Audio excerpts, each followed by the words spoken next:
Saudara, itu tadi kita sudah mendengarkan pidato Presiden Prabowo Subianto terkait dengan RAPBN dan juga nota keuangan tahun 2026. Untuk membahas hal ini di studio Kompas TV telah hadir dua narasumber kita. Ada Wakil Menteri Keuangan Suhasil Nazara. Selamat sore. Suha, terima kasih telah menyempatkan waktunya di Kompas TV. Dan tadi juga kita sudah berbincang lebih awal dengan Pak Raden Pardede, ekonom senior. Kita sudah mendengarkan apa yang pidato yang sudah dibacakan oleh Presiden Prabowo Subianto begitu. Anda melihatnya dengan RAPBN 2026 yang dibacakan oleh Presiden, sesungguhnya arah APBN 2026 ini fokusnya kemana? Jadi arah dari APBN 2026 ini adalah untuk menciptakan ketangguhan ekonomi kita, kemandirian ekonomi kita, dan kesejahteraan masyarakat. Tiga tema ini kita gabung, ya, kita ramu. APBN-nya harus bisa menjalankan seluruh program yang sudah dirumuskan, visi Bapak Presiden dan juga seluruh program yang sudah dirumuskan. Lalu, tapi APBN-nya tetap harus sehat.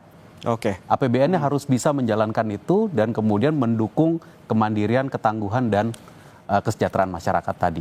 Oke, APBN difokuskan pada 8 anggota prioritas. Ini program prioritas, ya. Program prioritas. Boleh di breakdown lagi detailnya seperti apa dan bagaimana pendanaannya atau pembiayaannya?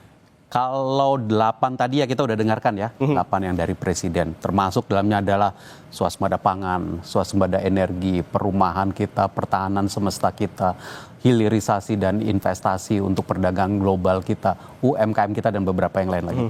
Itu semua adalah turunan dari tadi menciptakan kemandirian, ketangguhan ekonomi dan kesejahteraan masyarakat. Bagaimana membiayainya? Cara kita bernegara, pembiayaannya adalah pertama, yang namanya APBN itu sumber penerimaannya, pendapatannya berasal dari penerimaan negara. Oke. Yang bayar pajak, yang bayar seluruh bea pabean, yang bayar seluruh cukai, yang bayar penerimaan negara bukan pajak. Itu penerimaan negara, pendapatan negara. Dan kemudian dengan penerimaan negara itulah yang kita gunakan untuk membiayai belanja-belanja. Jika ada defisit, dan tadi disampaikan oleh Bapak Presiden, defisit kita perkirakan 2,48% dari produk domestik bruto tahun 2026. Defisit ini kita lakukan pembiayaan. Penerbitan surat berharga negara, artinya kita mengelola utang dengan sangat hati-hati. Tadi Bapak Presiden juga menyampaikan perlunya pembiayaan yang inovatif, inovatif financing, dan pengelolaan utang yang prudent, berhati-hati tapi terus dijaga pengelolaannya dengan inovatif financing. Perlu digarisbawahi itu seperti apa, Pak Suha? Inovatif financing itu jadi kalau bisa ya, kita nggak hanya berpikir kalau lagi mau ada pengeluaran tuh kita hanya berpikir belanja. Belanja. Bisa nggak kita gabung? Partisipasi dari masyarakat, partisipasi dari dunia usaha. Public-private partnership. Kerjasama pemerintah dan badan usaha. Blended finance dengan internasional. Jadi kita bisa menawarkan program-program tertentu, apalagi kalau sifatnya belanja modal, lalu kita undang supaya ikut berpartisipasi. Nanti APBN-nya masuk sekian persen, badan usaha masuk sekian persen, lalu kemudian dunia swasta masuk sekian persen, internasional masuk sekian persen. Apalagi sekarang kita punya dana antara yang kemudian nanti akan menjadi pengelola investasi hilirisasi kita. Oke, masih terkait dengan fokus pada 8 agenda prioritas. Salah satunya terkait dengan makan bergizi gratis begitu. Kita tahu bahwa anggarannya itu sangat besar begitu. Ini kalau pertanyaannya terkait pos alokasi belanja, jenis belanja yang mana? Kita ketahui bahwa jenis belanja itu ada pegawai, barang. Apakah ini masuk ke belanja lainnya? Karena kalau saya lihat data dari 2004 ke 2025 ada peningkatan yang cukup signifikan, sekitar 2 kali lipat, 300 triliunan kalau tidak salah. Apakah MBG akan masuk ke sini, Koperasi Desa akan masuk ke sini atau seperti apa? Beda-beda ya. Jadi yang makan bergizi gratis, Bapak Presiden telah mengalokasikan untuk tahun 2026 335 triliun rupiah.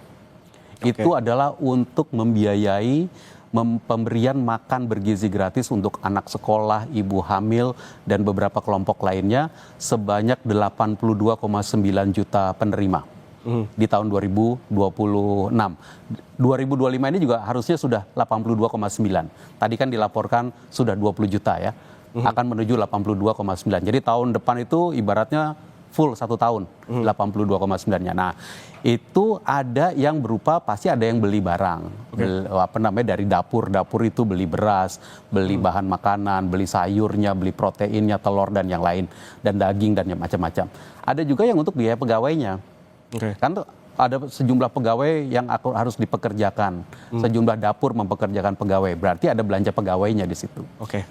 Kemudian ada juga nanti komponennya yang berupa belanja modal. Dapur kan kalau misalkan dapurnya adalah milik dari ini kan berarti kita bangun, ya ada belanja modalnya. Jadi kelompok belanjanya nanti bisa tersebar secara fungsi. Ya, ini ada istilahnya nih, fungsi pendidikan. Sebagian kalau untuk membiayai makan bergizi gratis di sekolah, ya masuk ke fungsi pendidikan. Jadi berarti tersebar ya? Tersebar. Kalau nanti untuk ibu hamil, berarti masuk ke fungsi kesehatan. Gitu. Jadi nanti secara angka 335 triliun itu kita sebar gitu.